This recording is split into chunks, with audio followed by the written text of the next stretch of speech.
Although I would say that perhaps what he's doing here, as we can see, he's looking down at her arms. He might be looking at what she's doing and then mirroring what she's doing.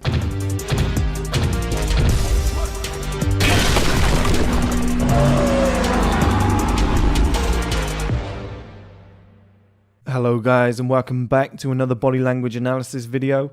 In this video we're going to be analysing the body language of Harvey Specter from Suits.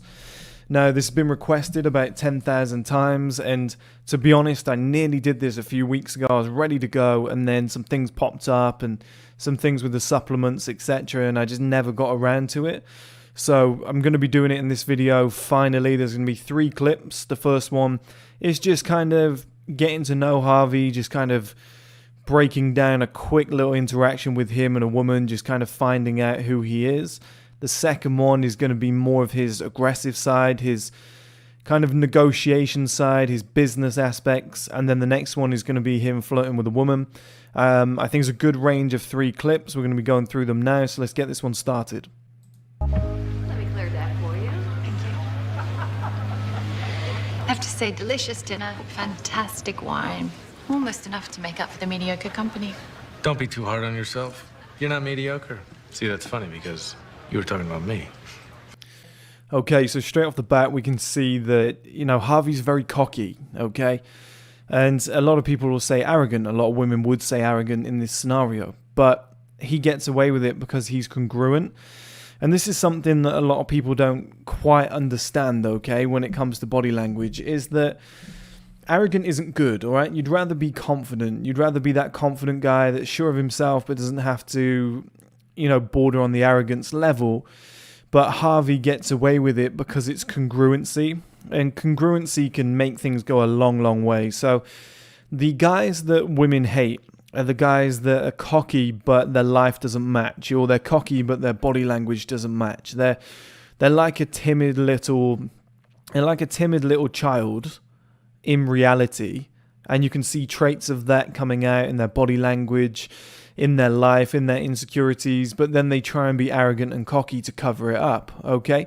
The difference with Harvey is that he's arrogant for a reason. Now, I'm not saying this is justified, but this is how you get away with it. This is how women will lap it up, okay? Which is, he's got, look, everything down to the cuff here, coming out perfectly in the sleeve. You know, he's well dressed. Look at this. Immaculate. It's not falling down or to the side. The hair is perfectly swept back. Like, everything is working really, really well. Now, with his body language, he's got that little smirk that he does there. You know, they're at an expensive restaurant. He's got money. He's very successful. You know, everything comes together perfectly. So when he is arrogant, it's, like I said, it's never justified. But when he's arrogant, he can get away with it because of his life setup. You know, a woman will be like, well, you know, he's being like that. He's being arrogant, or he's clapping back with a response. But at the same time, he's one hell of a man. He's really impressive.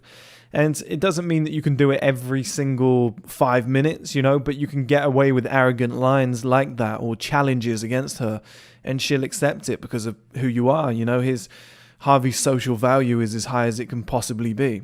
Let's just watch this again. You're not mediocre. See, that's funny because... See, saying you're not mediocre, okay? Just turning the tables on her and challenging back. You know, when people have said in the book, The Game, and other things like that, it's a shit test, okay? He's pushed it back on her. His push and pull method is very, very clever.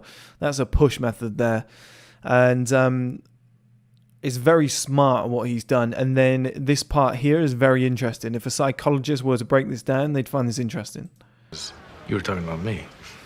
Where he said, that's really funny because you were talking about me, and then he laughs. That's like the ultimate narcissistic move, because he's made a joke and then he's explaining his own joke and then saying it's funny because, you know, so it's quite comical, really. He's explaining how funny he actually is and that he's intelligently funny, and he has to break down the joke for her to get it. And then he gives the little arrogant smile and a sip of the drink whilst looking away, not paying her attention. It's massively arrogant, but like I said, he can get away with it because of who he is and his social value and what he's built. There it is, the Specter smile. What can I say? Came with the name. And you never fully dressed without a smile. Being fully dressed is overrated. It's the same again with these responses, okay? Everything is pushed towards him being great, him being smart, him being intelligent, him being cocky, and like I said, he's just able to get away with it. One thing that I would change here is this. I wouldn't have him folding his arms and leaving them on the table, but again, because of the words that he uses, because of his tonality, because of who he is, he's able to get away with it. If he was just a normal guy, and that's one thing you got to notice throughout this, is in each scene, picture him wearing shorts, a t-shirt and flip-flops. He wouldn't have the same effect. He wouldn't be able to pull off what he's doing.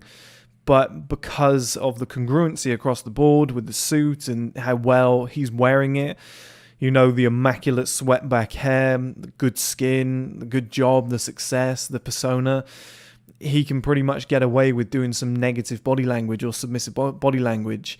Although I would say that perhaps what he's doing here, as we can see, he's looking down at her arms.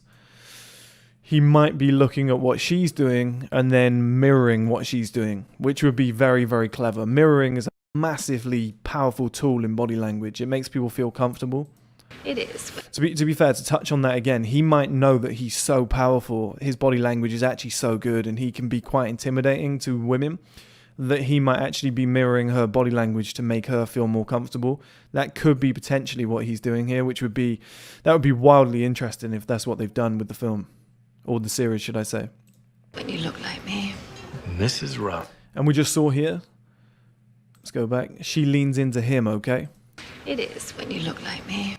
So there we go. And she's made a cocky comment as well, which is why these two work well together, because they're both very confident individuals.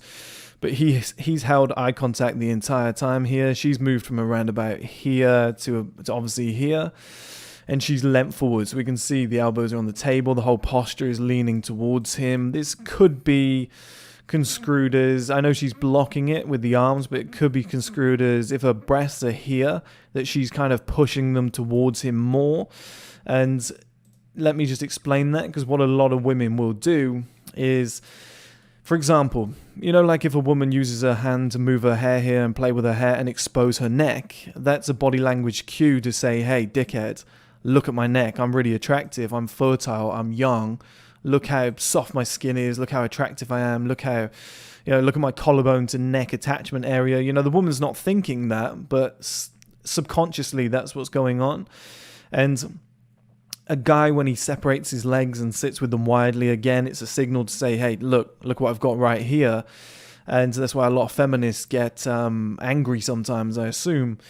But women will do another thing where maybe they'll sit, for example, let's say if she was sat side on, I'm not a good drawer, guys, but if she was sat side on and she kind of lifted her legs up and just kind of angled them over here and the other one crossed over, and it was open body language in his direction, and then she sits kind of side on so that her hip kind of pushes outwards like that, that would be another sign to say, hey, look at my hips, look how wide they are.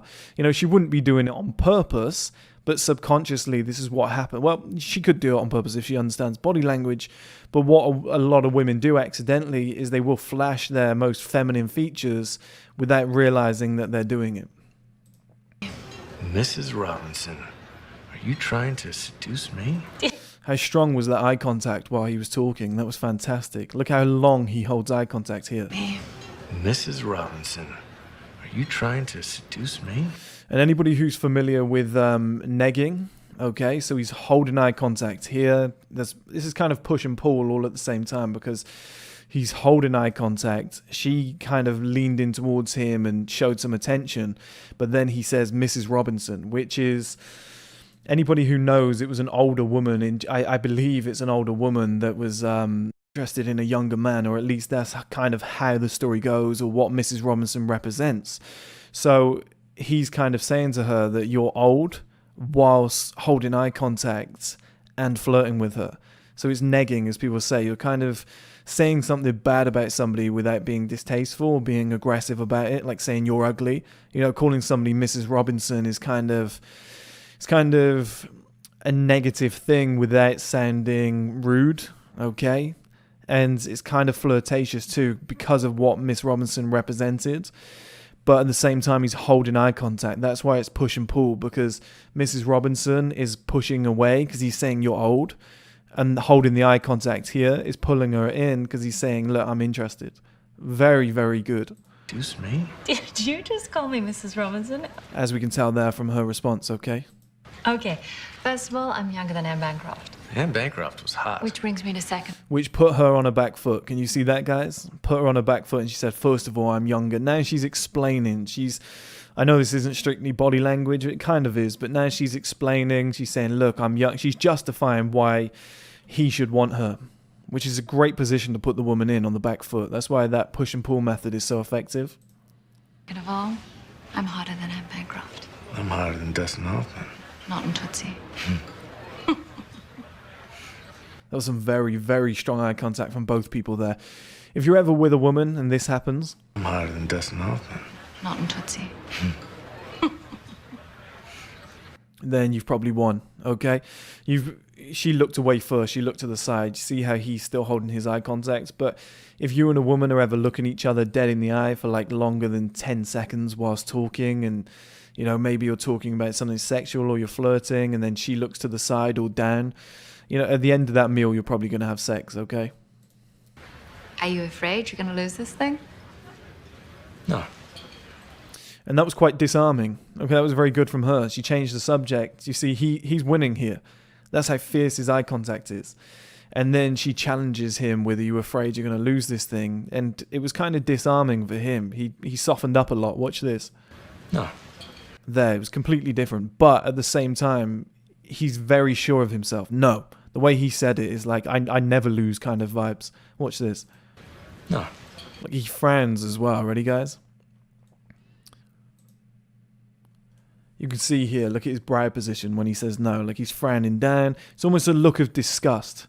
Okay? And also his eyes close slightly as well, which is a look of disgust. It's kind of saying, why would you even mention that? We all know that feeling. Let's watch it again. No. And he's so sure with it too. No. And straight away, you can see the look on her face is, okay, you know, fair enough. He might be right about that. You should be. Why? Because Lewis had one good direct? You walk through life like men want to be you And I think one trait that he has is this part here, what he says. Direct? Sorry, let me go back again. Let's not risk this. Let's go back. You should be. Why? Because Lewis had one good direct? There, I don't think that's very alpha in the inherent quality of an alpha, the way that people describe it, to say why, because he had one good, you know, he's downplaying the other guy. He's downplaying him, he's shouting him down, he's saying that he's not as, he's definitely downplaying his qualities. He's saying he's not as good as me in so many words. Whereas I think if you were very, very, very top level, you'd just say, that's fine, you know, just move on. You wouldn't let it bother you. You'd say it'll be fine, don't worry about it. But the way he downplays people actually adds to his character. And that's why there's different types of kind of alpha males that I spoke about before. And the way that he's doing this, downplaying somebody, just shows that he has a giant ego. And that's what makes him such an appealing character, because he has this giant ego. He is arrogant. He does belittle other people. He does talk them down, etc. And it makes him quite confrontational. And I think that's why this has been such a successful series. And himself as a character, people have been so drawn in. You walk through life like men want to be you and women want to sleep with you.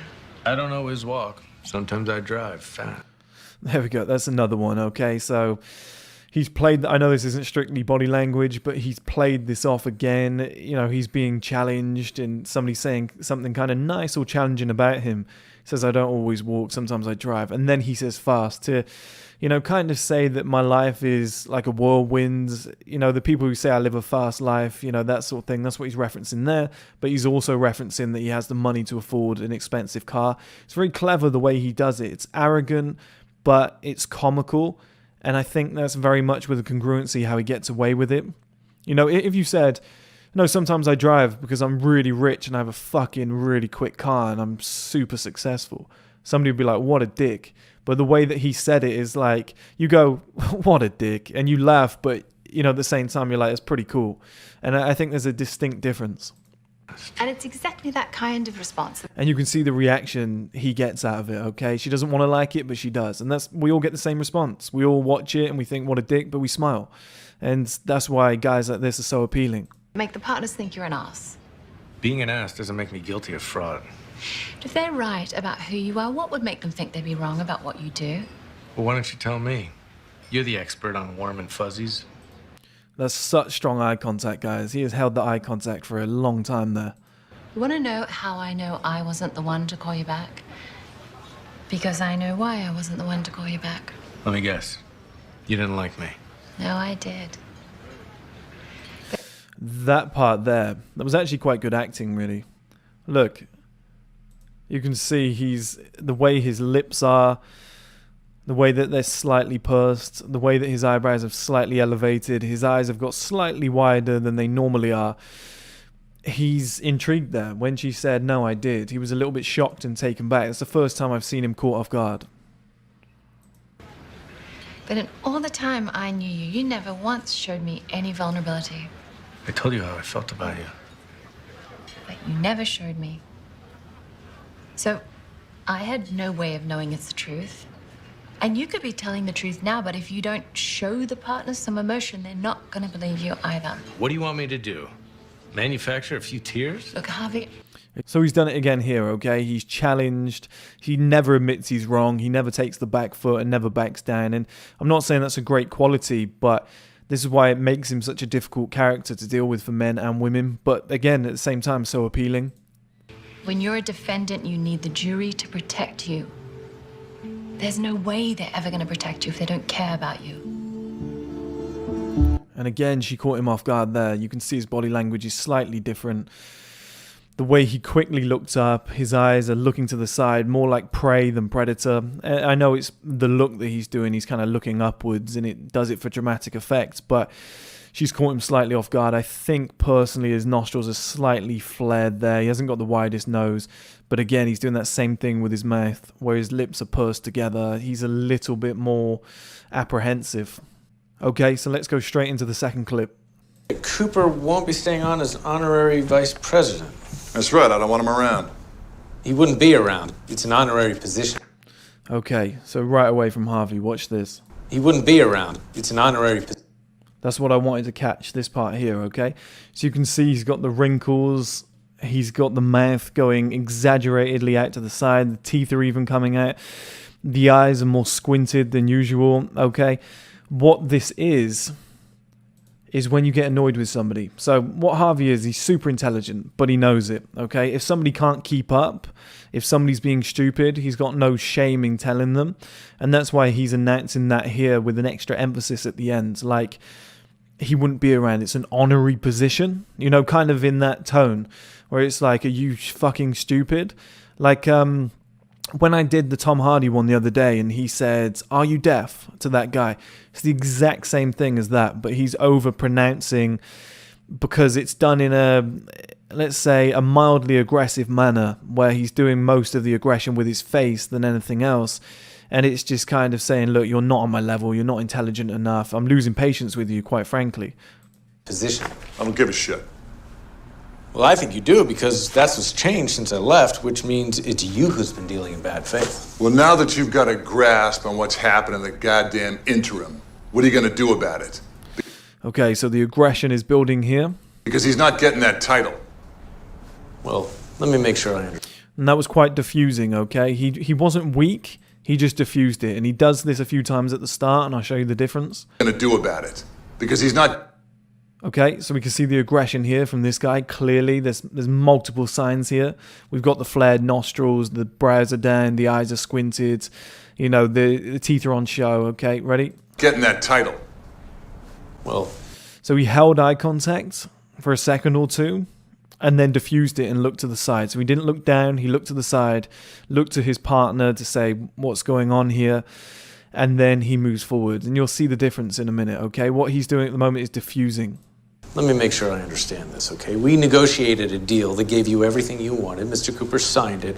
And now you won't close until we take away the last shred of his dignity? Bingo. And he's close, you know, at the end of that sentence there, dignity, the way he's coming down with it, that's fantastic.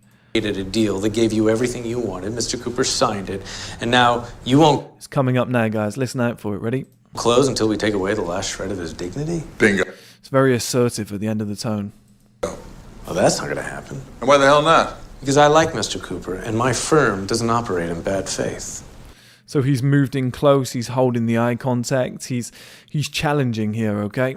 Oh, I see how it is. Instead of working Cooper, you're working me. Well, why don't And then we get this guy moving in close. you take your pansy attitude back in there and make him sign my deal? Or I'll pay someone else your money to do it for me. Well, first of all, Gerald, if you think anyone... And I think this is wildly important, this part here, okay?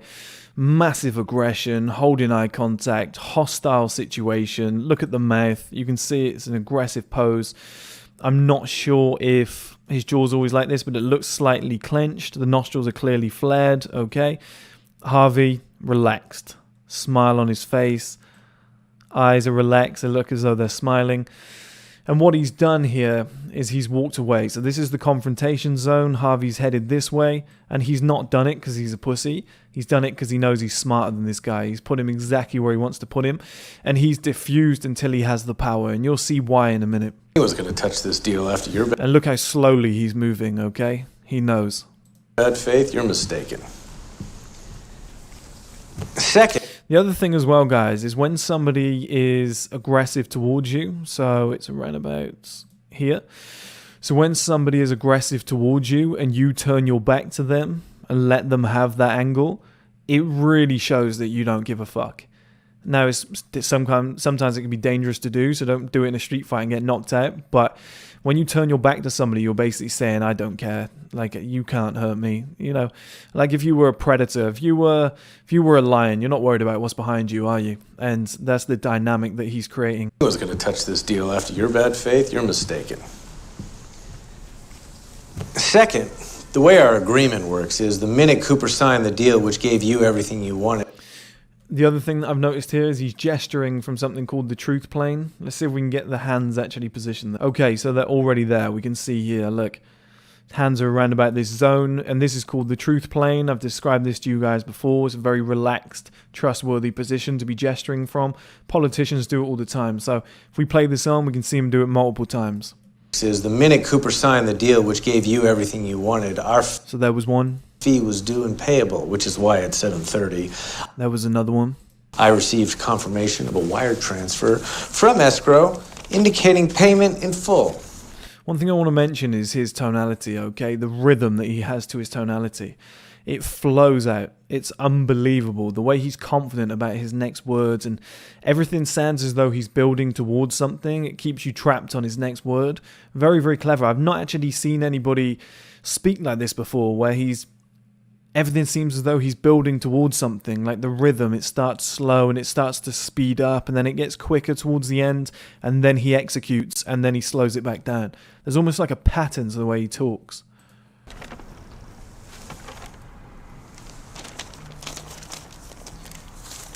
So I'd say the ball's in your court, but the truth is your ball... Okay, so here's where it shifts. Here's where it shifts. Look at this, guys. So I'd say the ball's in your court, but the truth is... Okay, guys, so we've got something very similar to the Bjorn Ironside video here. One hand rested on the one handle and the other one is down here. We can't see it. The arms are wide, elbows out. He's casted a large figure, very similar to the Bjorn Ironside video that I told you about. And he's holding eye contact the entire time, okay? And he actually gets up a lot quicker here than normal. And that shows that his temperament has changed. He knows he's got him. Like he said, I've got you by the balls here, basically. Your balls are in my hand. And he gets a little bit more confrontational. And the way that he was diffusing stuff earlier, he was waiting until this moment. And now he's pounced. Now he's changed the dynamic. The tables have turned. Your balls are in my fist. And he held that eye contact the entire time when he got up. So in terms of congruency here, guys, holding eye contact the entire time, immaculately dressed with a fantastic suit. The body language was on point when he got up in an aggressive manner, and he's saying, your balls are in my fist, okay? So in terms of the congruency, everything matches. Now, I apologize if that image... And now he's moved towards him whilst holding eye contact. Now this is what that guy did to him earlier. So now Harvey is doing the complete same thing. And it gives you a sense of the dynamic switch. He's timed this very, very well. Because it doesn't always work. ...is too pansy for you, but I'm comfortable enough with my manhood to put it out there. Now get your ass in there and close the goddamn deal. And the way that he lowered the tone at the end there, guys. Get your ass in there and close the goddamn deal. And the way he lowers the tone at the end and takes control and even flicks his head. Watch. My manhood to put it out there. Now get your ass in there and close the goddamn deal. You know, it's very losing patience with somebody. It's like you would to an employee or a child or something. Just get in there. Do you know what I mean? It's kind of that impression that he's giving off. And he's taking complete control there by diffusing the situation, using his intelligence, and then using his body language to really hammer that final nail home. Okay, so let's move on to the final clip, which is more about him flirting and his true arrogance. Okay, I think this is my favorite scene.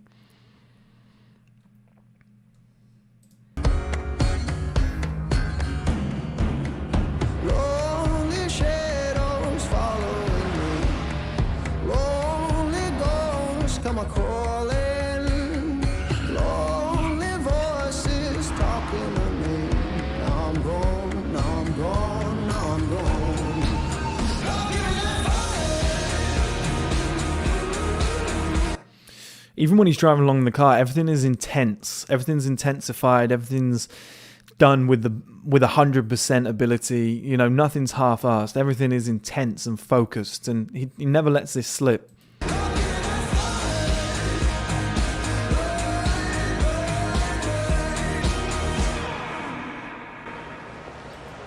So one thing that's wildly important here is the way that he's holding eye contact. Watch this. Harvey, what are you doing here? Nothing. I was just driving this baby around and remember how much street parking you had. Is that supposed to impress me? Well, I hope so. Sure as hell impressing me. Okay, so there's two things that I've picked up on here. The way that she challenges him, is this supposed to impress me? The way he says, well, I sure as hell hope so.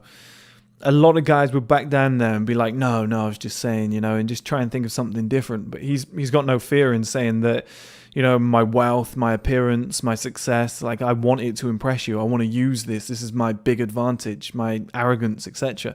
He uses it to his advantage. He knows who he is. And that's why he said, I hope so. You know, he pushes that forward. It's like if you took a woman to a restaurant and it was really expensive. Let's say you got great seats and she was like, is this supposed to impress me? You know, if you said something like, well, it cost me enough, you know, something like that, or something along the lines, then, you know, you're kind of pushing it out there saying, I have money, you know, or it cost enough, not it cost me enough. Because if it said it cost me enough, it might show poverty or that you're worried about money. But if you say, well, would it cost enough? Then, you know, it would be the same sort of effect where you're like, you're basically saying you're rich without saying it. And that's what he does here, whilst holding the eye contact when he gets out of the car. Watch this, it's very impressive. Well, I hope so. Okay, so at that moment there, so he's still getting out of the car. He's still got tasks to do, which is close the car door, watch out for the curb, you know, and navigate his way in front of her. Watch this. Sure as hell impressing me. Well, it's nice. While saying what he said, he held eye contact the entire time, closed the door, and made his way towards her. That was very impressive. You don't usually see stuff like that. Nice to see you, but if you wanted an appointment, you should have called. I'm not here for an appointment. I'm here to... See, guys, like a lot of people think this is awkward. Look where his hand positioning is. His hand is just here, by his side. A lot of guys aren't familiar with this. They're not happy to do this, but just put your arms by your side and just make eye contact. The fact that she's holding a cup here in front of her body shows that although women can sometimes appear confident, you know, she's holding that in front of her body with both of her arms positioned there. Okay, so it's a protective move. It's keeping that cup in between the two of them. And she might not have even have done this, the actress, or I think you've got to say actor now, haven't you, for everybody? God. She's not done this on purpose. I think it's just a natural reaction that a lot of women do. And male body language naturally is more open. This is more closed. Okay? And that's what it is. It's a cat and mouse game. We've got the mouse here. We've got the cat here. Men and women, it's always been the way. But funnily enough, if you don't chase women, they end up chasing you. I think it's almost like a counter punch. Like they expect it so much that when you don't do it, they want to chase you. But this picture tells a million words, okay? This alone, this little scene here alone should tell you everything you need to know about body language. The man with open body language, the woman with closed body language. And it's his job to break this wall down however he sees fit. There's multiple different methods, okay? Whether she's a woman that's impressed by the car, the confidence, the man himself, maybe it's his body, his clothes, like whatever it is, there's a wall. The man's open because the man always wants sex, always wants the woman. He's got to break this down somehow. Appointment. I'm here to ask you out. Very assertive. I'm here to ask you out. Okay, straight to the point. I like that. You're serious? I'm doing a lot of thinking lately. Harvey. Please, let me finish. See, at that moment there, she was going to break it all off. She was going to shut it down and say, no, you can't. Please let me finish. The way he butt in. Don't ever be afraid to do that, guys.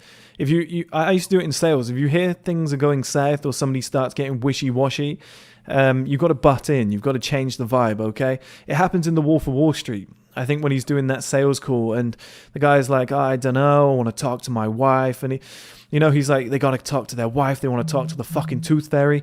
If that cutscene there wasn't in it, the tooth fairy bit, what you would have seen is you can see the guy like kind of wishy-washying around, going, I got to talk to my wife. He cut straight in. I can't remember the guy's name, but he's just like, John, and just comes straight in. Let me take a chance on this. He fires straight in and changes the subject because the person's mind is kind of heading one way. I think Jordan Belfort calls it people heading off to Pluto. It's his straight line sales system. So he said above that line and below that line, they're heading off to Pluto, Mars, wherever. He said you've got to keep them between those lines. That's what Harvey did here by butting in. She was about to drift off to, you're a client, I can't be with you, etc. All this shit. He butts in, changes the vibe, and then puts her back on that straight line system. That's exactly what he's doing here. Things have changed since the last time I saw. Let's listen to it again, actually. I'm doing a lot of thinking lately. Harvey. Please, let me finish. Things. See, just straight interruption. You get back on that straight line. You don't want to be going off to Pluto, stop in, and be a nice guy. Let her speak. Fuck that. Butt straight in. Take it where you want it to go. Women don't know what they want. Just take it where you need it to go, okay? And that doesn't mean #MeToo, start groping her, Donald Trump, grab her by the pussy shit. This is just using your voice and just being assertive. I told you guys before, and it's going to be in my new book, Testosterone and Male Aggression. Not aggression as in punching somebody, but aggression in a mental sense. That sort of stuff works so well for men. It will change your life. It will change your life in the workplace, with women, around your friends, whatever you do, business interactions, it will change your life. But so many guys are scared to use male aggression. Like most guys there, when she started talking, would stop, be submissive, put their hands in front of their penis or something, and just stand there and listen and be like, no, please, listen, oh, please, no, don't do this, Whereas he's just butted in with a strong tone and just carried on saying what he normally wanted to say. Like she tried to take control, he took it straight back. I don't think any guy should be shameful in doing that. Things have changed since the last time I saw you. I'm not the same man that I was. I made peace with my family. I got my old associate back. And as of this morning, I'm the head of my firm. And when I thought... He dropped that in there, didn't he? That's his arrogant side again. Dropping that in. As of this morning, I'm the head of my firm. Don't be afraid to use that sort of stuff, guys. It's not really arrogant. It's not really bragging if it's true, okay? If you can drop it in subtly, if you can just say something like, and this, you're talking to a woman, you're like, and, I was in a good mood. I felt positive. I wanted to come and see you. And as of this morning, we just had our record sales we just had our monthly record sales. Something like that. And you just drop it in and you say, that's why I'm in a positive mood. It's sort of it sort of signifies that. And then it's kind of a reason for being there, and also subtly you've impressed her. Thought of sharing that with someone. Look, you can see her face is impressed. I thought of you. Well... And he lowered the tone at the end when he said, I thought of you, after a slight pause. It doesn't matter because it's completely unethical for a doctor to engage in a relationship with her patient. Not if enough time has passed. And according to the APA, as of 3 weeks ago, enough time has passed. You did your homework. Sure did. So the only question is Thursday at 8 or Saturday at 9? So he goes straight in. Once all the barriers were down, so once he diffused that scenario, the barriers were down, he went straight in with the closing question, which is just sales again, okay? Once all the barriers are down, there's nothing stopping you. Why would you fuck about and leave all the extra fluff in there, or your hair looks nice, all this shit? just Saturday. I don't know what day he said, but you know, I think it might have even been Thursday, but Thursday at 7 or 8 or something, or 8 or 9, he threw straight in there. And that's what you got to do, guys. When the opportunity opens up, you got to throw it straight in. And he kind of does this twice. I'll show you. And then he holds eye contact and pauses and waits for her response. Again, this was in the Wolf of Wall Street video. One dinner. And if this chemistry you so clearly think exists doesn't, then we part as friends. No hard feelings. If it doesn't work out, no harm, no foul. Thursday. There, he does it again for the second time. So she says Thursday, he says nothing. He's got what he wanted. I got taught that in sales too. Once you have what you want, get the fuck out of there. Shake hands and leave. And the way he just goes, nods, doesn't say anything, holds the eye contact, walks away, gets in the car. You know, that's what you have to do. There's two scenarios there. So he went straight in for the kill. Once he has what he wants, he leaves. Like Tommy Shelby does that all the time too. I've shown you guys a million times. Oh, and if the car's too much, I can always have Ray drive. And there's him being arrogant again, you know, just throwing something extra in there. I like the car. What did you say? I couldn't hear you. I like the car. See what I mean? The way he's kind of playing with her, he's getting that funny. It's funny. It's not arrogant. It's funny, and like it comes across as arrogant at the start, but the way he says it, the way he's congruent, his attitude, you can't help but like the guy. And not everybody could pull this off, but you can definitely take some traits from him.